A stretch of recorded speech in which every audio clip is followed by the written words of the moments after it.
and back up and introduce ourselves. I'm Monique Honaman. I'm Stacy Sollenberger. And I'm Ellen Dotz. And together we're partners in ISHR Group. We founded ISHR Group 13 years ago, and our focus is on leadership assessment, development, and coaching with leaders around the world. We work with emerging leaders, we work with leaders in the C-suite, and our passion is really coaching those leaders and helping them to be more effective and really understand their styles and how they can leverage those styles. We are fantastic. Okay, we've talked about coaching being a process. It's an art, and it's an art and a science. But we also have a process that we use. So can you walk us through the process that we have? Our process is called GUIDE Coaching, and it is an acronym, G-U-I-D-E. And if you think of, as Ellen said, as coaches, we're the guide on the side as opposed to the sage on the stage. So GUIDE is a very simple process for people to remember. And again, you're going to go up and down this process, but if you think of it in terms of getting somebody to an outcome, that's where GUIDE comes in. So GUIDE, we've talked a lot about the first step, which is grounding. That is the G. And grounding is all about getting to know the person that you're coaching.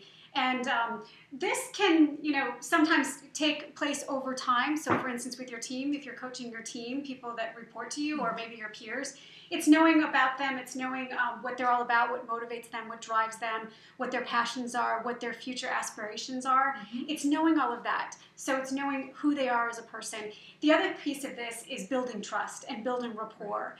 And this applies in both cases in terms of is it proactive coaching or reactive coaching? Is it coaching somebody you've known for a long time as well as maybe coaching somebody that's, that you've just gotten to know. As well. Exactly. So grounding is all building that foundation, okay? Excellent. And then there's the understand. And understand is understanding the vision that the person has.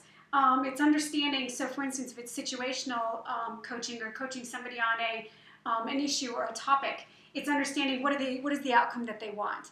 If it's a longer term, so for instance, career coaching, it's understanding where they want to go. It's understanding their vision of their career, of their life, of their work. So sort of the context of the whole situation, if you will. Exactly, Okay. but really understanding where they want to go. What's the outcome? What's their, again, their vision for what they want.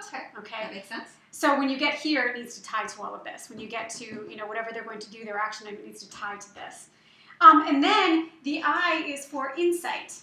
And insight means spurring someone to action. And that's exactly what this step is all about. It's inciting possibilities and different approaches, different options.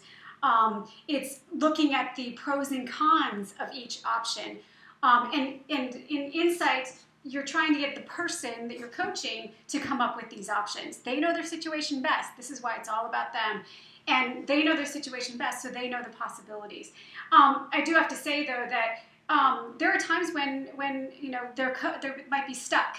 And so you may need to offer up some solutions, but the key is, again, back to, not jumping to advice and jumping to telling. It's at least trying to draw those out. If the person truly is stuck, you can offer your suggestions, but going through the process of weighing the pros and the cons of each option and the benefits and the maybe downsides of each option. Yeah. Okay, and then this is where it starts to get a little more accelerated.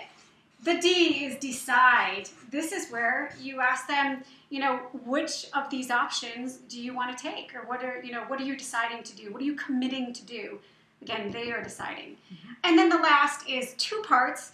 This is, as the coach, you are encouraging them and they are executing. So it's E squared. E squared, yes, exactly. So the E is all about you being supportive and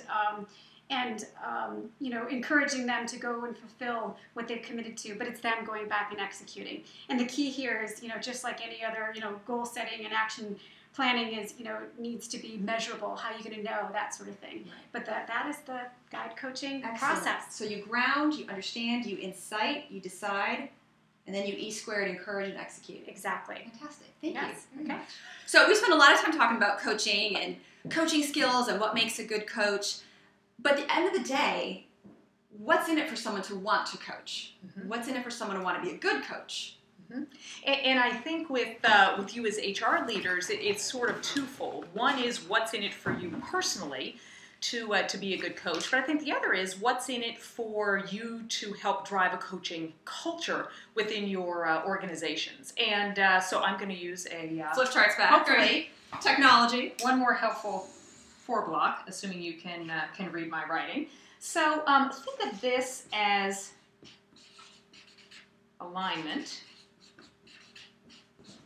and think of this axis as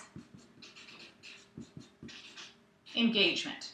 All right, and we have low, high, low, and high. Okay, and when we think of alignment, what we're really talking about is to what extent employees in general, whether they work for you in HR, whether they're your clients, or just employees throughout the organization, are they in line with where the company needs them to go? Do they have a line of sight with what they do, how that contributes to where the organization is going? Mm-hmm. And then, so that's kind of, we refer to as where they are with their heads, is their understanding of the strategic direction of the business and how they fit in. So think of this as the kind of thinking with, the brain, the head. All right. Engagement, we like to say, is almost like feeling with the heart. So, to what extent is everyone with whom you work and interact passionate about what they do, loves getting up in the morning? So that, to me, is more of the heart. Are they really feeling it also when they come in and go to work every day? So, and be thinking about sort of where you would put either folks on your team or leaders with whom you work. And so, these are we affectionately call the duds, which hopefully this translates across multiple languages. So these are folks that are not aligned and not engaged. And so, these could be poor performers, or these people, kind of just going through the motions, or they could be folks that are very like downers in the organization. Right. They're very cynical, they don't want to change, and so forth. Now, oftentimes, we as HR leaders might tend to kind of write off this population, but we find there is value for at least initially having a coaching conversation with them, because you really need to find out with this population, number one, do they even know that they're perceived as a dud, and we say that fondly, why, and do they care? So first it goes back to, is there impetus to change that perception, and why are they not aligned? Is it due or not engaged? Is it due to lack of interest? Is it due to they don't know how to do their job? So part of it could be a training component. Right. There could be a lot of reasons. And so we would encourage you as coaches at least to have that conversation, to understand. You never know. Exactly. So it could be an education factor that moves them at least up here, right, so that they're more aligned. Or, again, it could be just a changing their job or perhaps changing the environment so that they're more fulfilled and at least moves them sort of over here or maybe even up here. So there is the duds, a role of coaching for the duds. So if we go up here to the folks that are very aligned in the organization, but your sense is, they're just not as engaged. They can do more. And we refer to these folks as good soldiers. All right? You obviously need to have a lot of good soldiers in the organization. And again, there's nothing negative about good soldiers. These are folks that are meeting expectations. So they are very dependable. They get the job done, but there's more in there. Mm-hmm. So they're doing what's asked, but you just want to hope that they would do more, take more initiative, reach out and volunteer for more things. Have a little more passion, a more invested energy into it. And so again, we find here that coaching is perfect for this group is to find out what is their ideal role. What do they want to be doing that's different than what they're doing today? Is there a piece of their role that if they could change it, or other opportunities, going back to the hook that Stacy mentioned, that they would like their job even more and therefore go even above and beyond and move over into this category. And we'll get to this category in a moment. If we go down here, we refer to these folks as sort of the rebels, or the sort of the cowboys. All right. So folks here have all the passion in the world. They're very excited about what they're doing, but the sense is organizationally they're kind of off on a tangent versus being more aligned, and are they really focused on and prioritized on where the business needs them to go. So again, here coaching is all about, being curious about, do they understand the organization needs, and do they even know that they're perceived as not being aligned. Right. So part of it could be an education, and part of this here could be just folks that are new and enthusiastic. They're eager to learn, but to some extent they just don't know the business. They don't know the function. So part of it could be an education. So certainly value in I would say, harnessing this passion and having it more directed from a prioritization perspective. All right, and hopefully they will move up here too. Well, do share. And here we call these folks the rock stars. And by the way, this has nothing to do with potential. So this isn't a succession planning chart or career planning chart. This is just all about how are folks doing today. So, obviously, we're hoping that with coaching you can move all of these other 3 quadrants into this rock star category, but also rock stars need coaching as well.